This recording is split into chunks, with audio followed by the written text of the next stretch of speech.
رضی اللہ تعالی عنہ قال رأيت رجلا يصدر الناس عن رأيه لا يقول شيئا إلا صدروا عنه۔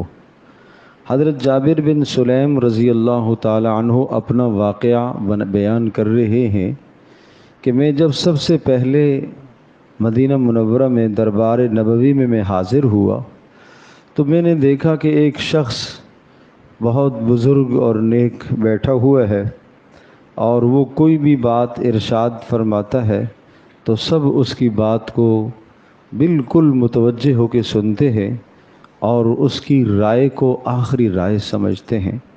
میں نے ساتھیوں سے پوچھا یہ کون ہے؟ تو سو لوگوں نے بتایا ھذا رسول اللہ، یہ اللہ کے رسول صلی اللہ تعالی علیہ وسلم ہے۔ میں آگے بڑھا اور میں نے کہا علیک السلام یا رسول اللہ، اے اللہ کے رسول آپ پر سلامتی ہو۔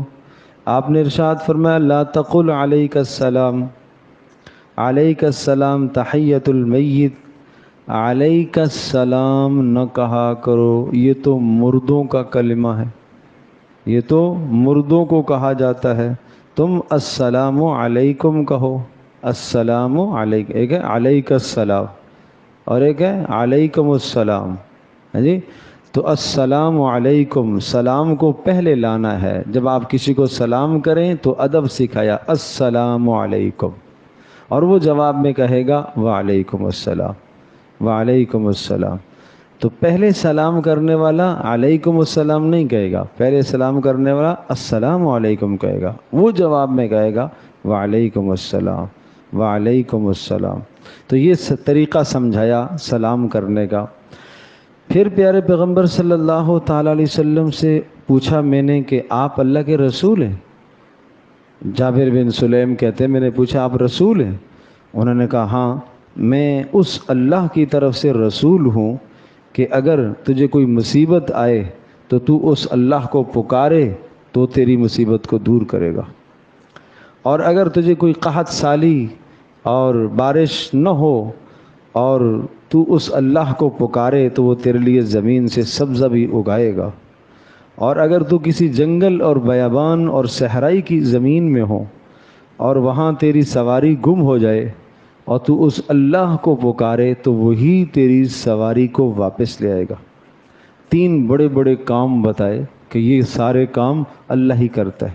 اگر تجھے کوئی تکلیف آئے اسے پکارو گے اللہ تکلیف ہٹائے گا، قحط سالی آئے بارشیں بند ہو جائیں اس اللہ کو پکارو گے اللہ زمین سے سبزہ دے گا، اور اگر تمہاری کوئی سواری گم ہو جائے کوئی نقصان ہو جائے تو پھر کیا کرو، اللہ کو پکارو گے وہ اس نقصان کی تلافی کرے گا اور تمہارا گم شدہ مال واپس لائے گا۔ آج چیز گم ہو جاتی ہے کوئی بھی چیز تو بھائی لوگ آتے ہیں کہ مول صاحب کچھ پتہ چل سکتا ہے، پتہ کر کے آپ بتا سکتے ہیں کہ کہاں ہے، کون لے گیا؟ غیب کا علم تو اللہ جانتا ہے، غیب تو ہم نہیں بتا سکتے، ہم آپ کو عمل بتا سکتے ہیں جو رسول اللہ صلی اللہ علیہ وسلم نے بتلایا۔ آپ علیہ الصلوۃ والسلام نے جو عمل بتلایا وہ کرو۔ کیا عمل بتایا؟ کوئی شے گم ہو جائے آپ پہلے پڑھو انا للہ و انا الیہ راجعون، یہ دعا بتائیے اللہم راد الضال وہادی الضلال، اے اللہ میرے گم شدہ کو واپس لا دے، اے اللہ تو جس کو چاہتا ہے راستے پر چلاتا ہے، جسے چاہتا ہے راستے سے بھٹکا دیتا ہے، اے اللہ میرے گم شدہ متاع اور سامان کو واپس لیا۔ یہ دعا ہے جب کوئی چیز گم ہو جائے تو یہ پڑھنی چاہیے، نہ یہ کہ دائیں بائیں بھاگ کے وہ شاید جانتا ہو اس کے پاس گئے اس نے کہا وہ سب مال بٹورنے کے لیے بیٹھے ہوئے ہوتے ہیں اور جناب وہ تخمینے لگاتے ہیں، ہاں ہاں ایسا کر لو یہ کر لو، فلاں لے گیا ہوگا وہ فلاں جگہ ہوگا، ہاں وہ زندہ ہے وہ یہ کھایا ہے اس نے، یہ سب کیا باتیں ہیں بھائی؟ یہ کوئی غیب کا علم نہیں جانتا، کوئی نہیں جانتا، کوئی نہیں جانتا، یہ اللہ تبارک و تعالیٰ کے علم میں ہے، اللہ کے علم میں ہے۔ تو اس لیے یہ عقیدہ اور نظریہ درست کرنے کی ضرورت ہے۔ اس کے بعد حضرت جابر بن سلیم کہتے ہیں میں نے کہا اللہ کا رسول آپ اللہ کے رسول ہیں تو مجھے آپ کوئی نصیحت فرمائے. دیکھو کیسا شوق ہے عمل کرنے کا. مجھے آپ کوئی نصیحت بڑی پیاری بڑی خوبصورت نصیحتیں کی ہیں. چلو آؤ ہم عزم کریں کہ انشاءاللہ ہم بھی ان نصیحتوں پر عمل کریں گے. کیا نصیحت کی؟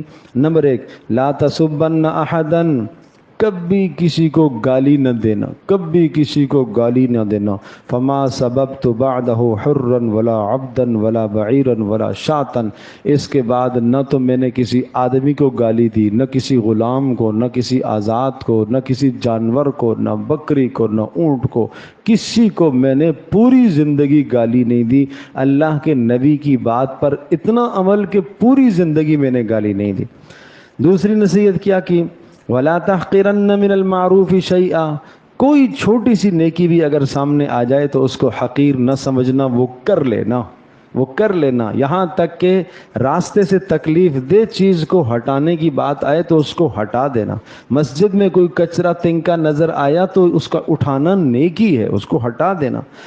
اور نمبر 3 فرمایا کہ وَأَن تُكَلِّمَ أَخَاكَ وَأَنْتَ مُبْسِطٌ إِلَيْهِ وَجْهَكَ، اپنے مسلمان بھائی کے ساتھ خندہ پیشانی سے ملنا، مسکرا کر ملنا، یہ بھی نیکی ہے، اس کو حقیر نہ سمجھنا.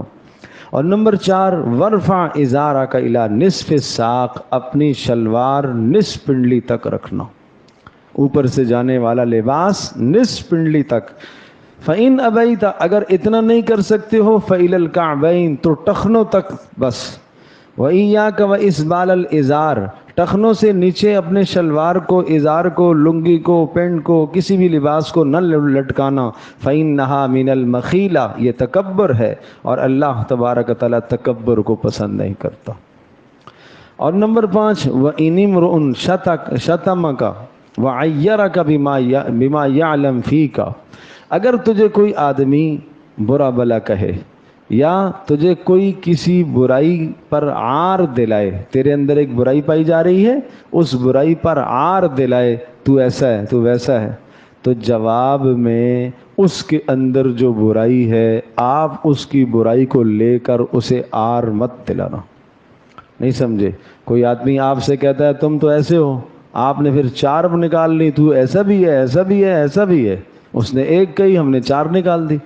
نہیں، تو فرمایا کہ اگر تجھ سے تیرے اندر کوئی عیب نکال کر تجھے عار دلائے تو پھر اس کا عیب نکال کر اسے عار مت دلانا، اس لیے کہ اس کا وبال اسے ملے گا، اس کا گناہ اسے ملے گا، تو ایسا نہ کرنا. تو بڑی خوبصورت 5 باتیں میں ذرا پھر سے دہراتا ہوں.